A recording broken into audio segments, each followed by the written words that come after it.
Ayant confirmé les allégations de Martin Fayulu sur les émoluments de 21 000 $ que toucheraient les députés nationaux par mois, Jean-Baptiste Cazekwa et Delis Ezanga sont convoqués à l'Assemblée nationale.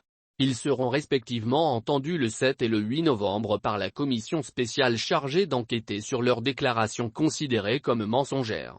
Cette convocation intervient au-delà du délai de 5 jours annoncé par le bureau de l'Assemblée nationale. Le porte-parole de l'Envol, M. Rodrigue Ramazani, avait estimé sur Top FM que le bureau de l'Assemblée nationale s'était rebiffé, ayant peur d'affronter la vérité.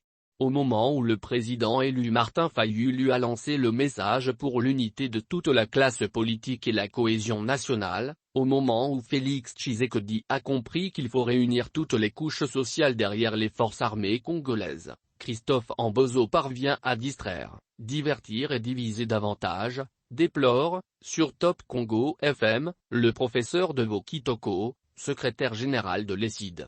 Sans tergiverser, Devo Kitoko fait savoir finalement, nous avons compris que les ennemis de la paix, de l'unité et de la cohésion nationale ne sont pas seulement infiltrés dans l'armée, mais aussi dans les institutions politiques qui gouvernent le pays et au Parlement.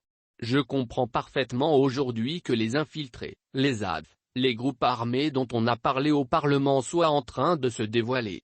Je suis actuellement à Tchanhu où j'anime une matinée politique de nos résistants et nous avons parlé de la situation. Nous mettons en garde Christophe Ambozo qui voudrait perturber l'unité et la cohésion nationale, chemin dans lequel nous nous sommes tous inscrits, revient-il.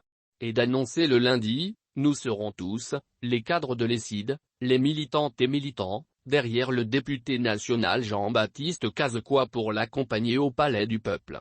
Pour le secrétaire général de l'ESID, il n'est pas question de laisser le député Jean-Baptiste Cazekwa être auditionné dans une commission en catimini alors que ceux qui ont mis en place la commission avaient utilisé la tribune de l'Assemblée nationale pour faire large écho.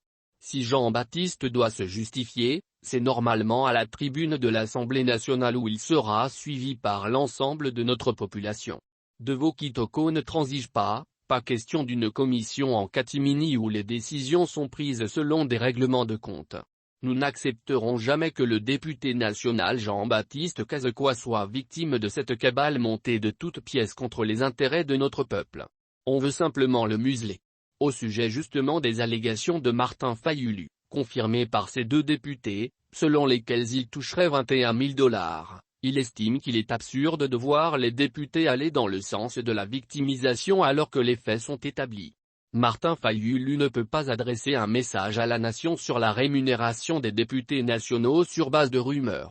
Il insiste sur le fait que nous voulons que les députés nationaux Cazekwa et Ezanga s'expriment à la tribune de l'Assemblée nationale et que la population suive. Pourquoi veut-on le faire en cachette en commission, s'interroge-t-il.